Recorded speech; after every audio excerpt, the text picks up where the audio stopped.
بسم الله الرحمن الرحيم. To Allah subhanahu wa ta'ala, the Lord of the world, who is beneficent and most merciful. Let us salvation be upon our Lord Prophet Muhammad, his household companion, the recording our fathers, mothers, brothers and sisters in Islam, saying once again, Assalamu alaikum wa rahmatullahi wa barakatuh.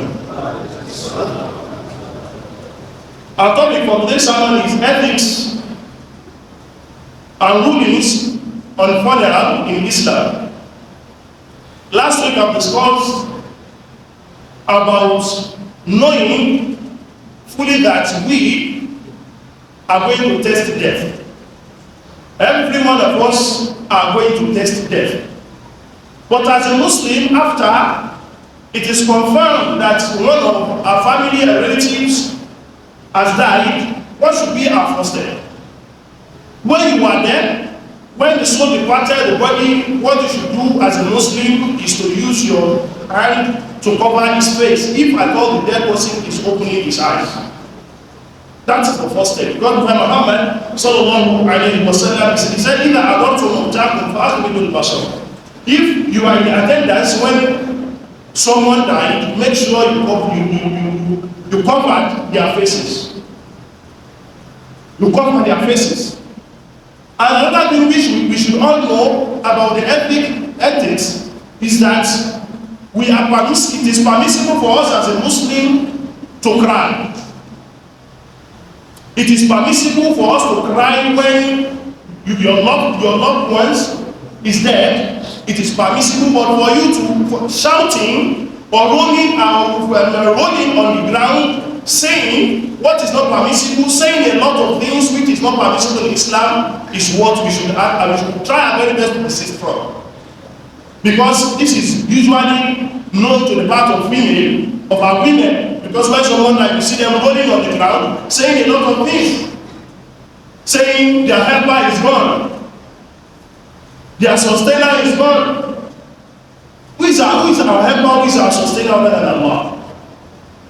So that is one of the ethics as a Muslim we should all know, and every family should accept Allah's qadar. When someone we love, when someone we care for is dead, let's just accept that that is how Allah wants it. That is how Allah has destined it. If everything on this earth has been destined, we are just acting upon what Allah has destined. Whenever it happens, it will happen. So when that has happened, let us accept it and be contented and be pleased with Allah subhanahu wa ta'ala for what he has done. Allah. And it is permissible, it is advisable when we heard that someone departed this world as a Muslim, what we should say is Inna lillahi wa inna ilayhi raji'un. It is advisable to utter that statement that we are all from Allah and to him we shall return. After that statement, another thing we should try and know that when any one of us, your relative, your family, your colleagues die, try and know that is Allah's message to you. Allah has just passed a certain message to you that which every individual has to derive from. What is the message is that as he died, you are also coming one day. As you've seen him die, you are also coming one day.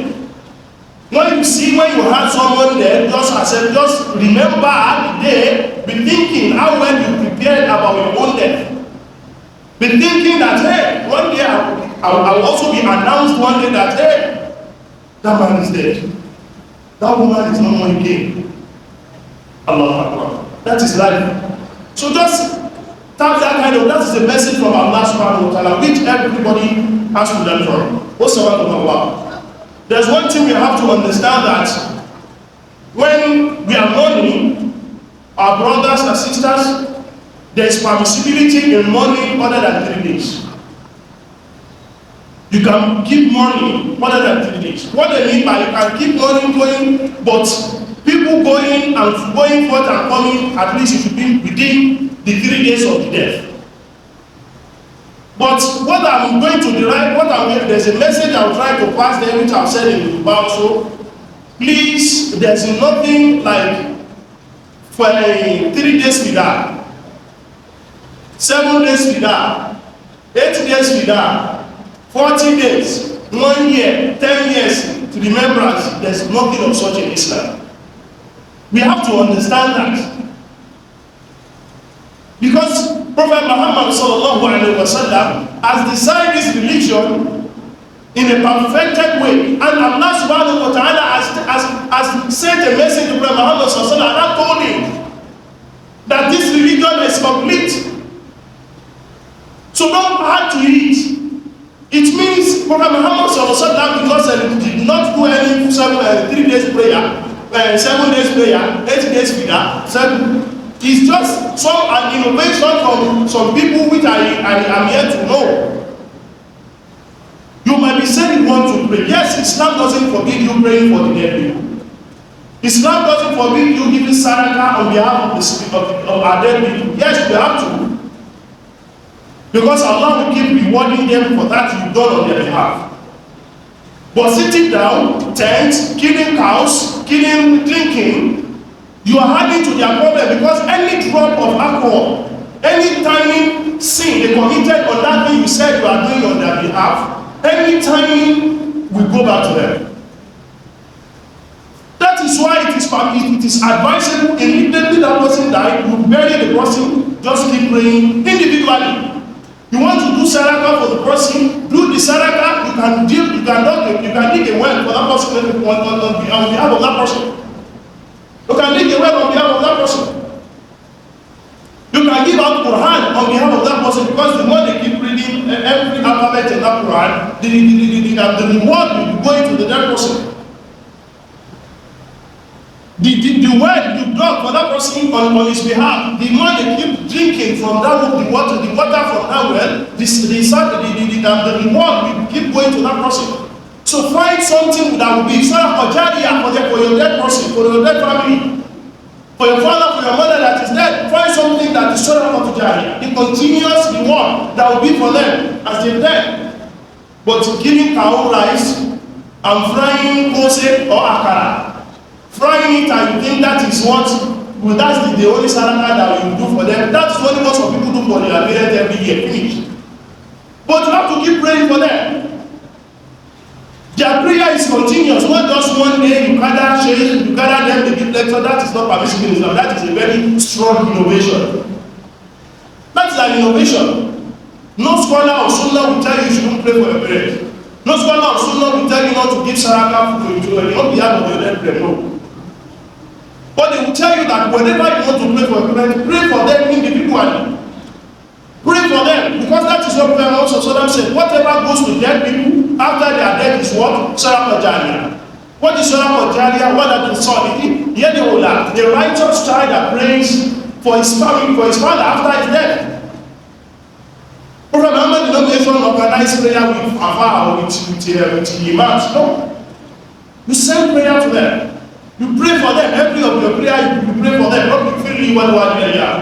Rabbi freely one. That is a very strong prayer for you and your parents. The meaning, Rabbi freely, oh Allah forgive me. One are my parents.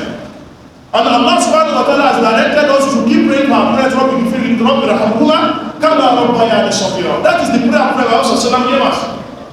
Oh Allah, have mercy on my parents. Have they nurtured me as they nurtured me when I was younger. So that is the prayer you can keep giving your parents. Allah subhanahu wa ta'ala continue to guide us upon the sunnah. What's about Allah? Now you want to birth the dead person. What you should know that should always be in your mind, that don't let any other outsider, you don't know who they are, how religious they are, how their iman, how strong their iman is, and tell them you should come and bath your dead people. No. The right person that can bath your wife is you. The right person that can bath your wife is you.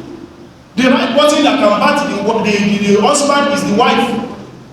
The wife should bath the husband, and the husband should bath the wife. While the man should bath a man, and woman should bath women. We should understand that in Islam. Islam has things laid down which is our guide. The Quran is our guide. I think of Prophet Muhammad sallallahu alaihi wasallam is our guide. Whatever is not there, we shouldn't have to eat. Though we might say the wife is mourning and you won't be so happy to back it. You will have to. You will have to. That is part of the reward you want to earn as a wife after the death of your husband. After the death of your husband, that is one of the rewards you want to have yourself. So we have to know that, because, and then you should also know that when someone died, a martyr that died on the battlefield, a martyr that died on the battlefield won't be washed. A martyr that died on the battlefield won't be washed, because Prophet Muhammad sallallahu alaihi wasallam said that don't bath them. They arrived. When the Prophet sallallahu and the Sahaba arrived on the battlefield, where they brought the dead people along with them. But Prophet Muhammad sallallahu was telling them on that day that don't bathe them. فَإِنَّ كُلَّ جُرِهٍ, every of the wound on them, وَكُلَّ دَمٍ يَفُوهُ, and every blood flowing on them, مِسْكًا يَوْمَ الْقِيَامَةِ, will be a fragrance on them on the day of Qiyamah. So you should know that anybody that died on the battlefield won't be bathed. And every other person that died, drowned in the water, or burnt by fire, or thrown from a very high place, will be bathed, inshallah. Even though it is one part of the body could be found after his death, it has to be bathed according to the majority of the scholar. Inshallah, we'll continue from here next week, inshallah. The last week I'd like to get up again. ولا حول ولا قوة إلا بالله العلي العظيم. واستغفر الله إن الله كان غفورا رحيما.